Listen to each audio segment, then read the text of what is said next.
How's it going, tire people? I'm here to give you a brief overview of what to expect out of this set. Today we are looking at three 25/50R22 Atturo Trail Blade XT tires. This is an Atturo brand tire. It is from the XT series that they offer. This tire has a performance designation of all-terrain, passenger light truck, and SUV tire. This tire has a 10-ply construction. I will go over what that means in just a moment. Some of the manufacturer listed features of this tire include 3-ply sidewall provides strength and durability both on and off-road. Large shoulder blocks give excellent grip in loose sand and mud. Smaller center tread maintain excellent on-road manners. Knife blade sidewall elements offer protection and style. Multiple sipes across the tread enhance traction in rain and snow. Rim guard provides protection against curb damage to wheels. So to start, we will look at the tire size. This is one of the most important parts, if not the most important part of your tire shopping journey, because if you order the wrong size, they more than likely won't work on your vehicle. This tire size should be showing on the screen right now. So let's work from left to right and break down what these three numbers mean. There's so many numbers on the sidewall. Let me dive into what those mean and what you need to look for when buying your set. The first number is for the section width of the tire. The section width of 325 in this sequence refers to the tire's width in millimeters. In other words, this tire is 325 millimeters wide, from sidewall to sidewall. The second number in the tire size refers to the aspect ratio. 50 in the sequence is the aspect ratio of the tire. The aspect ratio is a percentage, and it tells you the ratio of the tire's height to its width. In this example, the aspect ratio number 50 means that the tire's height is 50% of its width. The third and final number of your tire size refers to the rim size or diameter. 22 is the diameter of the rim this tire will go on. The rim size of 22 in this scenario indicates that this particular tire would fit a rim with a 22-inch diameter. Keep in mind, this number is not negotiable. Unlike the first two numbers, you can't upsize and downsize this part. The only time this number will be different is if you are actually changing the size of your rim. So for example, if you find a fantastic deal on a set of 265/70 or 17 tires, you absolutely cannot use them in place of your current 265/70 or 16 tires, unless you are actually changing the rim size also from 16 to 17. Now, let's get into the other important info on a tire. Besides the three components that make up the tire size, the three other most important components are going to be the load index, speed rating, and ply rating or load range.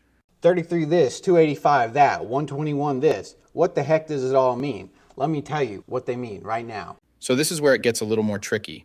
These three components will sometimes require some additional research to know what your vehicle needs. So let's start with the ply rating/load range. These tires have a 10-ply construction. Each designation represents a different term when looking at a tire. This can directly affect things like max tire pressure and also plays a part in the next two numbers we are going to talk about.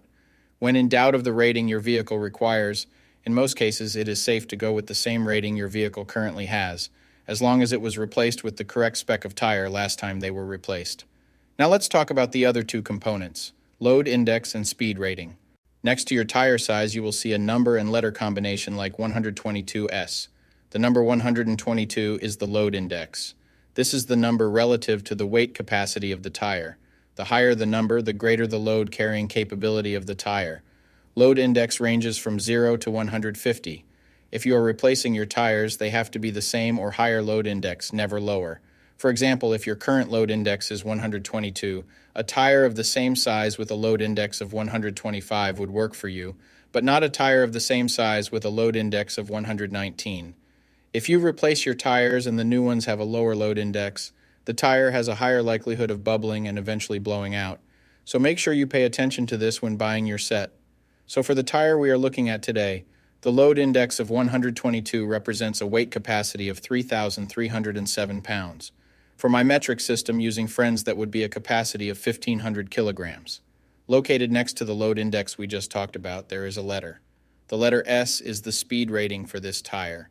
This is the maximum speed sustainable for the tire. Each letter has a corresponding speed rating approved by the Department of Transportation and the tire manufacturer. Alphabetically, the speed rating increases as the letters advance from A to Z, except for the letter H, which we'll explain in a minute. The most common speed ratings range from L, 75 miles per hour, to W, 168 miles per hour. High-performance racing tires speed rated 168 miles per hour or higher are marked ZR, Originally, tire speeds were just S, H, or V, S being the slowest, H being the middle, and V being the fastest. Over the years, as tire speeds have evolved, for whatever reason, H has always remained the same, 130 miles per hour. When Z-speed rated tires were first introduced, they were thought to reflect the highest tire speed rating that would ever be required, in excess of 240 kilometers per hour or 149 miles per hour. While Z-speed rated tires are capable of speeds in excess of 149 miles per hour, how far above 149 miles per hour was not identified. That ultimately caused the automotive industry to add W and Y speed ratings to identify the tires that meet the needs of vehicles that have extremely high top speed capabilities. So the speed rating of S in the case of this tire means that this tire is rated for speeds of 112 miles per hour or 180 kilometers per hour. While speed rating is important in some unique cases, you shouldn't spend a ton of time focusing and comparing tires based solely off of this. While you do want to make sure the tire matches your vehicle manufacturer's specified speed rating, in almost all cases, the speed rating of a tire should always be above 85 miles per hour, which is technically the fastest posted speed limit anywhere in the United States. In conclusion, when looking at this set, make sure your current numbers and letters all match to ensure a seamless buying experience. Hopefully this info helped you make an informed tire decision. Peace.